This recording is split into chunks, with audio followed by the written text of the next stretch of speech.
رمضان المبارکہ اور قرآن کا جو سنگم ہے، جو تعلق ہے، وہ کیوں میں نے بتایا کہ صرف تقریر کرنے کے لیے نہیں، صرف تراویح کے لیے نہیں، آپ ہاتھوں میں قرآن اٹھاؤ۔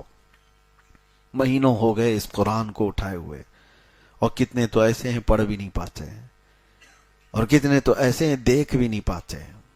یہ اللہ کا وہ مقدس کلام آج کائنات میں، آپ کو ایک بہت چیلنج کی بات بتا رہا ہوں، پوری روئے زمین پر حضور صلی اللہ تعالی علیہ وسلم کی نشانیوں میں کوئی ایسی مضبوط نشانی جس کو کوئی بدل نہیں سکا، معجزہ حضور کا کوئی باقی ہے تو قرآن باقی ہے۔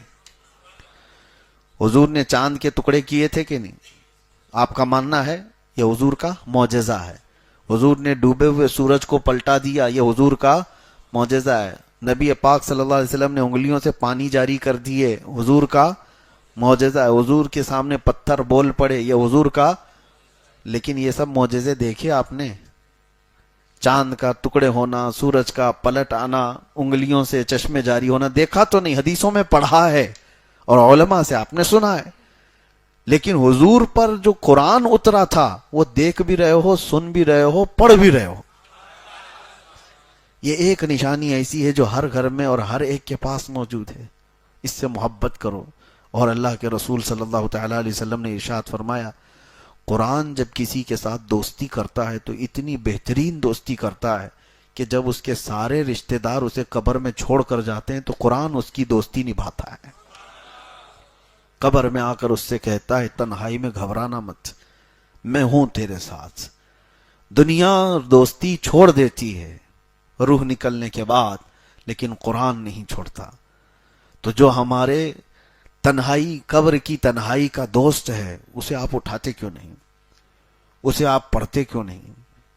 جوش میں ابھی رمضان میں اٹھائیں گے کچھ، پہلے دن 4 صفحے 5 صفحے پڑھ کر کے اس کے بعد پھر دھیرے دھیرے دھیرے نیچے ہوتے چلے جائیں گے۔ 5ویں 6ٹھے روزے کے بعد تو پھر قرآن ویسے کے ویسے ہو جاتا ہے۔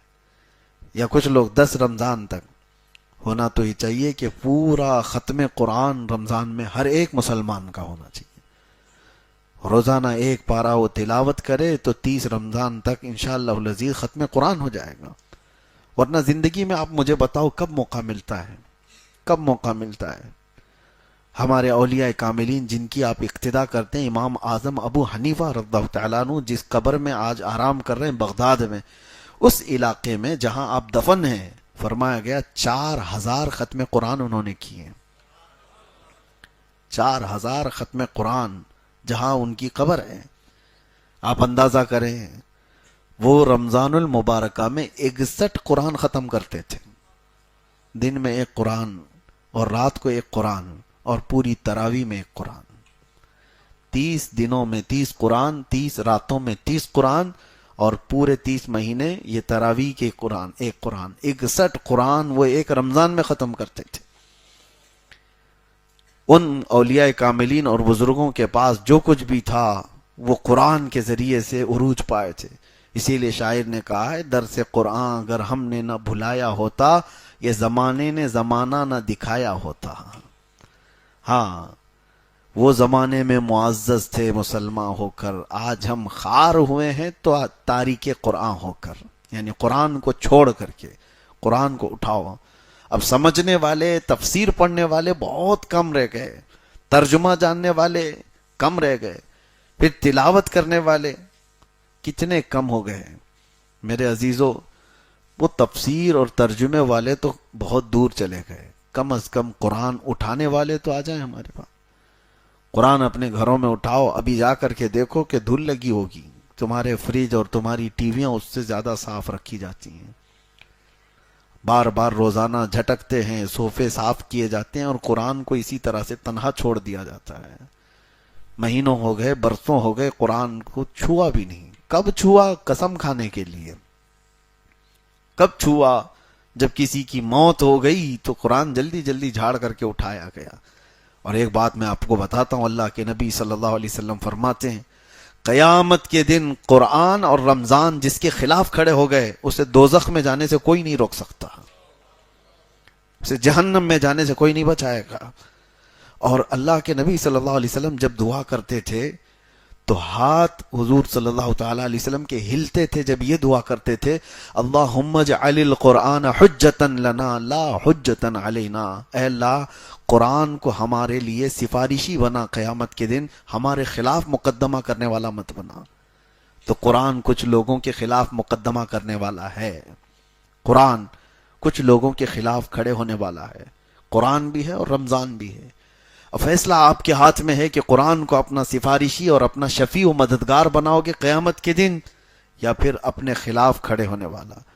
قرآن کے ساتھ جنہوں نے بے حرمتی کی، بے حرمتی کا مطلب لوگ یہ سمجھتے ہیں زمین پر پٹک دینا، قرآن کی بے حرمتی کا مطلب ہے کہ اس کے اوراق کو نیچے پھینک دینا، یہ بے حرمتی نہیں۔ قرآن کی بے حرمتی یہ ہے کہ مہینوں اس کو چھوڑ کر کے رکھ دینا، اس کی تلاوت نہیں کرنا۔ قرآن تمہارے لیے آیا تھا۔ تو قرآن کی بے حرمتی وہ گھر کرتے ہیں جنہوں نے قرآن کو بھلا دیا۔ اب ایک قرآن کی آیت میں آپ کو سناتا ہوں، اللہ تعالیٰ فرماتا ہے نسوا اللہ فانساہم انفسہم۔ اللہ اکبر، جب میں یہ پڑھتا ہوں تو رونگٹے کھڑے ہوتے ہیں۔ اللہ فرماتا ہے موت کے وقت کچھ لوگ ایسے ہوں گے جو اللہ کو بھول چکے تھے، تو اللہ ان کو اپنے آپ کو بھلوا دے گا۔ فَأَنْسَاهُمْ أَنفُسَهُمْ، اللہ فرماتا ہے وہ اپنے آپ کو ان کو بھلا دیا جائے گا۔ تم کون ہو پتہ ہی نہیں، نام کیا ہے تمہارا پتہ ہی نہیں، کس کے بیٹے ہو پتہ ہی نہیں، حتیٰ کہ مرد ہو کہ عورت ہو یہ بھی نہیں پتہ، بھلا دیا جائے گا، ذہن ختم کر دیا جائے گا، میموری ختم۔ اس کے لیے یہ کن لوگوں کے لیے کہا گیا ہے؟ اللہ فرماتا ہے نسوا اللہ، وہ اللہ کو بھول چکے تھے، اللہ کو بھولے ہوئے لوگ ہیں۔ اور قرآن پاک میں ایک آیت ہے قال ربی لما حشرتنی اعمی وقد کنت بصیرا۔ کچھ لوگ کھڑے ہوں گے قیامت کے دن، کہیں گے کہ اللہ تو مجھے اندھا کیوں اٹھایا، میں تو دیکھنے والا تھا، اکھیارا تھا۔ کچھ لوگوں کو اندھا اٹھایا جائے گا، نابینا اٹھائے جائیں گے، اور وہ پوچھیں گے کہ مولا میری آنکھیں کیوں چلی گئیں، میں تو دیکھنے والا تھا، اکھیارا تھا دنیا میں۔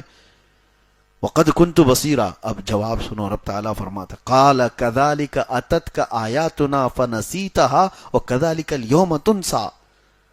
اے بندے میری آیتیں تیرے پاس آئی تھیں اور تو نے ان کو بھلا دیا تھا، اسی لیے آج تجھ کو بھی تیری آنکھوں کے ساتھ بھلا دیا گیا، یعنی اس کو نابینا کر دیا گیا، اس کا سب کچھ ختم کر دیا گیا ہے۔